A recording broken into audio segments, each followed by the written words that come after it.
Жағымды жаңалық, өте жағымды жаңалық. Арызданудың нәтижесінде Қытай билігінің қысымынан зорлықты мәжбүрлі түрде 3 баласының әкесінен ажырасуға мәжбүр болған Қазақстан Республикасының азаматы Үмітхан, осы міне жаңа ғана Америкадан келген Нью-Йорк Таймстың журналисті Аустин Рәмзиге жағдайын айтып сұхбат бергіздім. Оның көз алақандай болды. Ерлі зайыптыны мәжбүрлі ажырату адамзат тарихында болмаған. Құлдың өзін ең жауыз тиран болған Перғауынның өзі құлдарды ажыратпаған. Қытай компартиясы қазір Құдай қосқан қосақтарды ажыратуға мәжбүрлеп жатыр.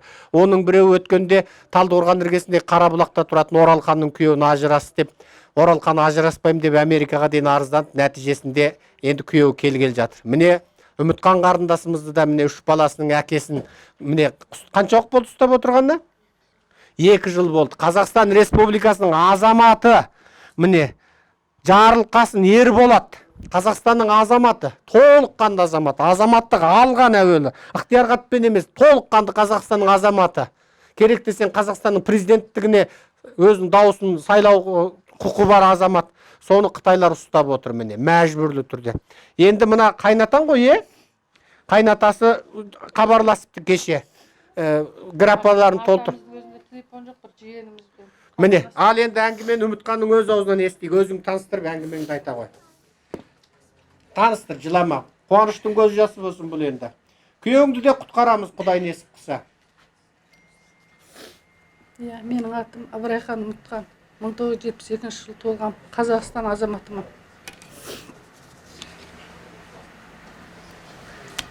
Менің атам Жарылқасын Таласбай. Ол кісі кеткелі 1 жылдан асты. Ол кісі әлі келген жоқ.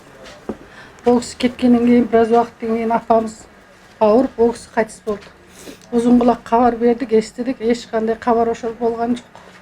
Сонымен осы кешелі бүгін ғана айту неғып WhatsApp-қа шығып, бір жиеніміз айтты, осылай атаң документін беретін сияқты, осылай өз ауылдық сақшыларын шақырып жатыр, документ жиып жатыр деп сөйтті. Сондай хабар ошар естідік. Ал мынау болса менің өзімнің жолдасым Жарылқасын Ерболат Жарылқасын. Бұл 2017 кеткен, әзір 2019, осы мартта тура 2 жыл болады. Ешбір күнәсі жоқ, ешбір неменесі жоқ. Өстіп ұстап отыр. 3 баласы бар. Аттарын айт балаларын. Ерболат Жеміскүл, Ерболат Күміскүл, Ерболат Сұңқар. Әзір үлкен қыз той жасаған, екінші қыз 4 жылдық бітіріп жұмыста. Ол оқуда. Әзір мен жаңғыз үйде қалдым. Есім былайша айтқанда жаңғыз үйде мен өлтіремді де білмейді, туыс бар екен рас. Одар. Мына күйеуің суреті, Мына күйеуің суреті. Сонымен жаңғыз қалдым. Сонымен бүгін мына кісіге енді біраз болса да жеткен хабар жеткізейінші деп бүгін келіп отырған жағдай. Мына мен жолдасым суреті. Кеше өзі де хабарласты, 2 жылдан бері хабарласып көрмеген. Хабарласудан қорқады. Хабарлассаң сөйтеді, бүйтеді де, сонымен қорқады. Кеше өзі видеомен сөйлесіп, мені құтқарып, кетемеші, кетем дейді. Жарайды, мен енді жүгіріп жатырмын енді оны. Мен енді айтып көрейін енді. Бүгін тағы Алматыға жүргелі тұрмын, бүгін түнде дедім. Сол жалпы жағдай.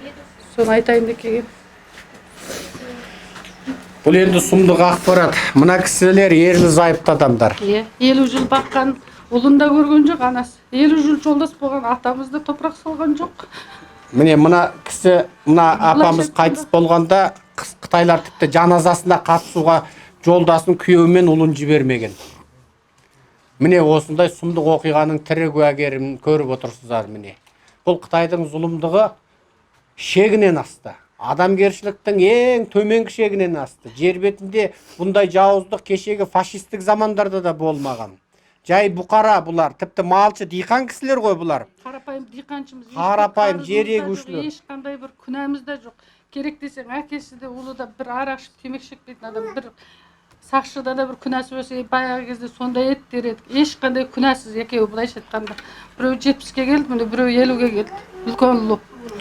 Ағайынды 6 осы жаққа келіп алған, 5 ағайынды осы жерде. Апамыз болса қайтыс болды. Енді мына атамызбен былайша айтқанда басымыз біз әзір. Бұл енді атасын жібермекші болып хабарласқанның өзі жағымды жаңалық.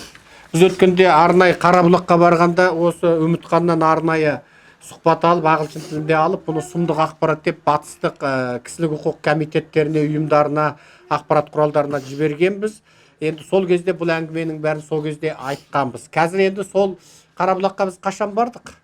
4 январ күні бардық. Бүгін қанша? 14 ма? Міне 10 күннің ішінде нәтижесі шығып, мына атамыз енді құжаттарын жасап жатыр екен. Күйеуіне міне сөйлесуге еркіндік беріпті. 2 жыл сөйлеспеген күйеуімен сөйлесіп отыр міне. Көрдіңіздер ме? Бұл да сол арызданудың нәтижесі. Енді біз жуырда сол Талдықорған төңірегіне тағы бір мәрте барсақ деп отырмыз. Себебі оңай емес, мына жігіттер де Қарабұлақтан келіп тұр, мына кісілер келіп тұр. Сондықтан сол жалпы ауылдарда Текелі, тағы басқа Алматы облысының кет аймақтарындағы жігіттер егер ұйымдасып 30 адам, 40 адамды тапсаңыздар, бәрін бір күнге келіссеңіздер бізбен сөйлесіп, онда біз жаңа ағылшын тілді аударма, француз тілді аударма, араб тілді аудармамыз бүкіл командамызбен 2-3 машина болып барып, сол 2 күн тұрып, сол 2 күнде ағылшынша, арабша, французша, түрікше бәрін алып, 2 күнде сол жердің халқын тауысып қайтып келсек. Сонда есептеңіздер. Алматыға келіп кеткенге кем дегенде 10 мың теңге кетеді, әбет-сәбетің бар. Қонып қалсаң тіпті көп болады. Ал сонда біз әне жерде мысалы 30 адамды бір күнде қабылдасақ 300 мың теңге халықтың қалтасында қалады. Ал бізге ұзаса жаңағы машинеміздің бензині ғана шығын болады. Бұл әлдеқайда экономика. Ал Талдықорған төңірегінен офис ашайық десек, оған бізге қымбатқа түседі екен. Камера алу керек, компьютер алу керек, камераның өлгені 1 миллион теңгенің айналасы болады. Оған адам алу керек, оған айлық бекіту керек, офиске аренда төлеу керек. Оның бәрі бізге не екен? Егер бізге бұл жағынан көмектесем дейтін болса, оны да ашамыз. Онда жаңағы қалтамыздан шығарып отырып бір камераны алуға дайынбыз. Бірақ жаңағындай белсенді азаматтар 30 қазақты, 50 қазақты ұйымдастырса, жаңағы әлдеқайда эконом тип болады екен. Енді мен мына ақпараттарды қысқаша айта кетейін. Үмітханның құжаты бойынша аты жөні Ыбырайхан Үмітхан, Қазақстан Республикасының азаматы, 72 жылдың 3 сәуірінде дүниеге келген. Бұл ақпаратты айтып отырғанымыз, бұның бәрі базаға түседі кәдімгідей. Екіншісі Үмітханның жеке куәлігі 03-22-94-145 Қазақстан Республикасының толыққанды азаматы. Ал енді мына жерде оның жолдасы 2 жылдан бері міне 2 жаққа айырылып отырған жолдасы Жарылқасын Ерболат. Фамилиясы Жарылқасын, аты жөні Ерболат, толыққанды Қазақстан Республикасының азаматы.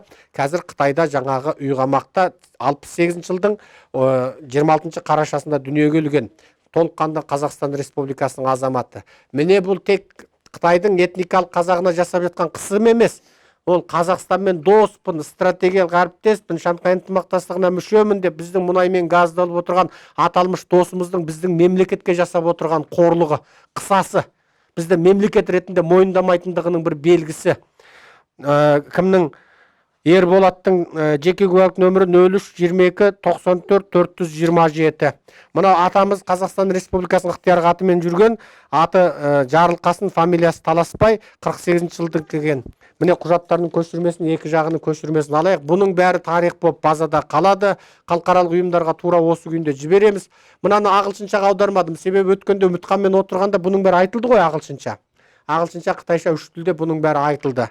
Ал енді мына жерде жаңа марқұм болған әжеміздің аты жөні кім еді? Рәш Қарашаш. Қарашаш аты, Рәш фамилиясы. Жақсы, онда бұл да жағымды жаңалық. Қуана беріңіздер, жағымды жаңалық. Енді ана ағылшынша жаңа бұғанға дейін ешқашан ағылшынша бермегендер, күтіңіздер.